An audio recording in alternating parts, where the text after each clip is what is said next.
दर्शन ग्रंथों को दर्शन शास्त्र भी कहते हैं।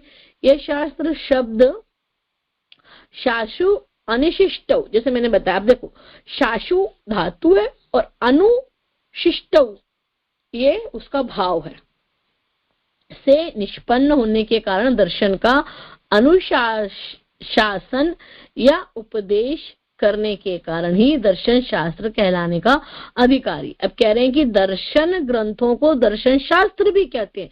क्यों शास्त्र कहते हैं? क्योंकि शास्त्र का जो मतलब होता है वो होता है अनुशासन, इसका अनुशासन मानने वाला शास्त्र कहलाता है। जो दर्शन के अनुशासन को मान रहा है ये ग्रंथ, चूंकि दर्शन के अनुशासन को मान रहा है, कह रहे हैं कि दर्शन का अनुशासन या उपदेश कर रहा है, इसके कारण ये दर्शन शास्त्र कहलाने लग गए। दर्शन अर्थात साक्षात्कृत धर्मा ऋषियों के अंतःचक्षु का दिव्य चक्षुओं द्वारा देखे गए तत्वों के उपदेशक ग्रंथों का नाम ही दर्शन शास्त्र है। अब बता रहे हैं कि साक्षात्कृत धर्मा ऋषियों के, जिन्होंने मतलब अपने जीवन में इसको फॉलो किया है और उन्होंने दिव्य चक्षुओं से देखा है और फिर ये ग्रंथ दिए हैं। दर्शन का प्रतिपाद्य विषय, अब इसमें क्या चीज प्रतिपाद्य विषय मतलब कि कौन सा कंसेप्ट इसमें यूज होगा। तो दर्शनों का उपदेश व्यक्तिक जीवन के समार्जन और परिष्करण के लिए ही अधिक उपयोगी है। आध्यात्मिक पवित्रता एवं उन्नयन बिना दर्शनों के होना दुर्लभ है। दर्शन शास्त्री हमें प्रमाण और तर्क के सहारे अंधकार में दीप ज्योति प्रदान करके हमारा मार्गदर्शन करने में समर्थ होता है। गीता के अनुसार किम कर्मेति कवयो यत्र मोहिताः, संसार में करणीय क्या है अकरणीय क्या है इस विषय में विद्वान भी अच्छी तरह नहीं जान पाते। परम लक्ष्य एवं पुरुषार्थ के प्राप्ति दार्शनिक ज्ञान से ही संभव है, अन्यथा नहीं। अब यहाँ पर बताया जिसको दर्शन होगा, जो सही सही देख पा रहा होगा, तो क्या करना है क्या नहीं करना है इसका ज्ञान उसे ही हो सकता है। दर्शन द्वारा प्रतिपाद्य विषयों को हम संक्षेप में 2 वर्गों में रख सकते हैं, लौकिक अलौकिक, भौतिक आध्यात्मिक। मतलब 2 पार्ट कर रहे हैं, लौकिक यानी संसारी, अलौकिक यानी जो संसार से संबंधित नहीं है, या तो ये कह लें भौतिक या आध्यात्मिक। तो लौकिक यानी भौतिक और अलौकिक यानी आध्यात्मिक। दर्शन या तो विस्तृत सृष्टि प्रपंच के विषय में, सिद्धांत या आत्मा के विषय में हमसे चर्चा करता है। इस प्रकार दर्शन के विषय जड़ और चेतन दोनों ही हैं। प्राचीन ऋग्वैदिक काल से ही दर्शन के मूल तत्वों के विषय में कुछ ना कुछ संकेत हमारे आर्ष साहित्य में मिलते हैं। तो ये बताया जा रहा है कि या तो ये क्या है, दर्शन विस्तृत प्रपंच के विषय में, सिद्धांत या आत्मा के विषय में हमसे चर्चा करता है। प्रपंच यानी 5 तत्वों वाले सृष्टि प्रपंच, 5 तत्वों से बनी हुई पूरी जो सृष्टि है, इसके सिद्धांत के बारे में करता है या फिर आत्मा के बारे में। इस प्रकार दर्शन जो है वो जड़, जो सृष्टि वाली बात आती है ना, प्रकृति, पृथ्वी जल अग्नि वायु आकाश, ये जड़ चीजें, और आत्मा की बात आती है तो चेतन, ये दोनों के कॉम्बिनेशन में काम करता है। और हमारे जो ऋषियों का जो पूरा कंसेप्ट है, जो हमारे आर्ष ग्रंथ है, वो इन्हीं से रिलेटेड है। फिर अब इसकी विकास यात्रा बताते हैं कि वेदों में जो आधार तत्व बीज रूप में बिखरे दिखाई पड़ते थे, वे ब्राह्मणों में आकर कुछ उभरे। अब ये जो है ना, वेद और ब्राह्मण, ये ग्रंथों के नाम है। ब्राह्मण यहाँ कोई जाति नहीं है, ठीक है। तो ब्राह्मण ग्रंथों में आकर कुछ उभरे, ऐसे समझ लिया कि वेदों में जो आधार तत्व बीज रूप में बिखरे दिखाई पड़ते थे, वे ब्राह्मण ग्रंथों में आकर कुछ उभरे, परंतु वहां कर्मकांड की लताओं के प्रतानों में फंसकर बहुत अधिक नहीं बढ़ पाए। आरण्यकों में ये अंकुरित होकर उपनिषदों में खूब पल्लवित हुए।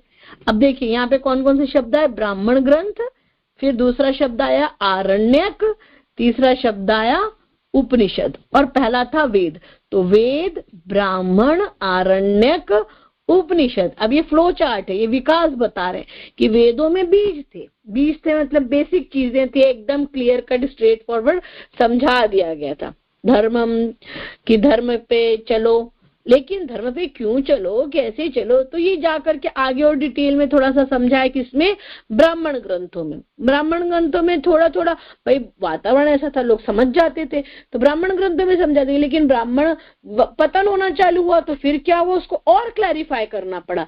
तो आरण्यक ग्रंथ होते थे, आरण्यक कहलाते हैं। उन ग्रंथों में और डिटेल में समझाया गया, वो भी नहीं समझ में आया तो और ज्यादा डिटेल किस्से कहानियों के जैसे भी माध्यम से, प्रश्नोत्तरी के माध्यम से किसमें समझाए गए, उपनिषदों में समझाए गए। आप इतना समझ लीजिए गीता उपनिषदों का सार है, तो मतलब गीता के पहले और कितना टफ टफ वेद वगैरह, वेद फ्लो चार्ट कैसा बनेगा, वेद, वेद से ब्राह्मण, ब्राह्मण से आरण्यक, आरण्यक से उपनिषद, यहाँ तक समझाइश चालू हुई। फिर कहते हैं उपनिषदों में खूब पल्लवित हुए। अब ये कैसे, इसको अलंकारिक ढंग से बताया कि वहां पे बीज थे, है ना। फिर वो कर्मकांड की लताओं में फंस गए, किसमें, जब ब्राह्मण ग्रंथ हुए, फिर आरण्यक में थोड़े क्लियर होने लगे, फिर उपनिषदों में एकदम क्लियर, अच्छे से समझे, खूब पल्लवित है। दर्शनों का विकास जो उपनिषदों में हमें दृष्टिगोचर होता है, आलोचकों ने उसका श्री गणेश लगभग 200 वर्ष ईसा पूर्व स्थिर किया है। महात्मा बुद्ध से ये प्राचीन है।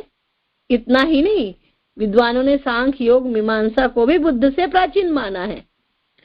संभव है कि ये दर्शन वर्तमान रूप में उस समय न हो, तथापि वे किसी न किसी रूप में अवश्य विद्यमान थे।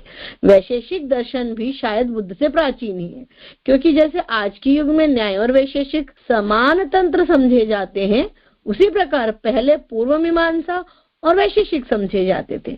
बुद्ध दर्शन पद्धति का आविर्भाव ईसा से पूर्व 200 वर्ष माना जाता है, परंतु जैन दर्शन बुद्ध दर्शन से भी प्राचीन ठहरता है।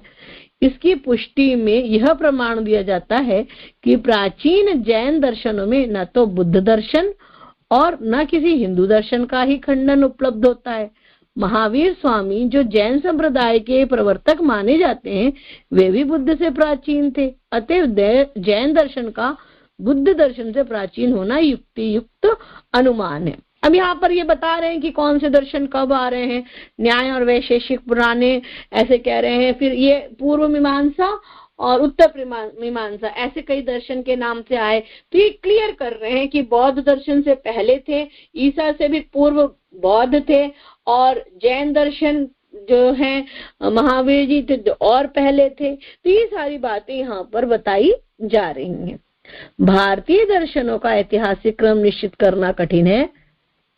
इन सब भिन्न भिन्न दर्शनों का लगभग साथ ही साथ समान रूप से प्रादुर्भाव एवं विकास हुआ है। मतलब ये कहना है कि लगभग आसपास भी होते रहे, जरूरी नहीं कि ये पीछे ही हो।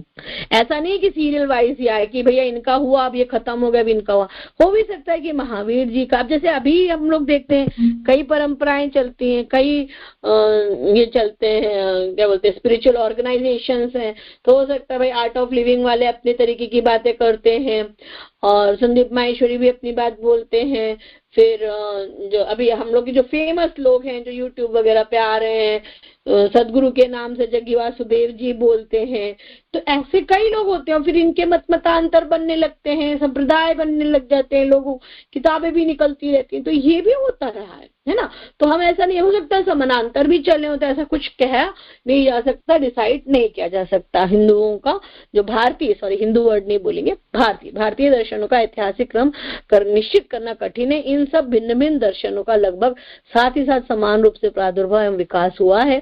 इधर उधर तथा बीच में भी कई कड़ियां छिन्न भिन्न हो गई हैं, अतः जो कुछ शेष है उसी का आधार लेकर चलना है।